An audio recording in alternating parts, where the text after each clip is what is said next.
এক অদৃশ্য মালিক তাদেরকে নিয়ে যাচ্ছে প্রতিদিন প্রতিনিয়ত। কেউ তো মরতে চায় নাই, কিন্তু কেউ তো থাকতেও পারে না।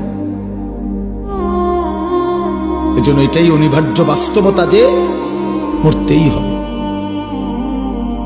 যেতেই হবে, ফিরতেই হবে আল্লাহর কাছে, ফিরতেই হবে।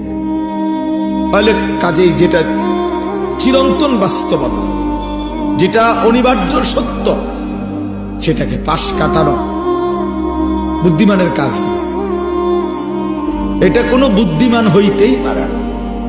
মৃত্যু যেহেতু আমাকে বরণ করতেই হবে, আল্লাহর মুখোমুখি যেহেতু আমাকে হতেই হবে, কাজে বুদ্ধিমান তো সেই যে এই ব্যাপারে প্রস্তুতি নেই।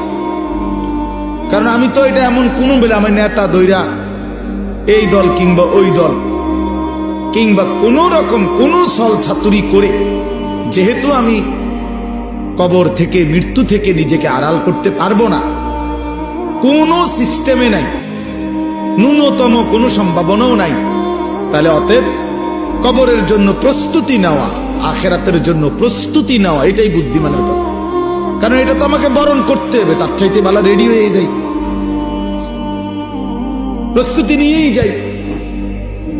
মরতেই হবে যখন, যেতেই হবে যখন। আমার বাপ যদি এই কথাটা আমি বুঝি আমার লাভ, আপনি বুঝলে আপনার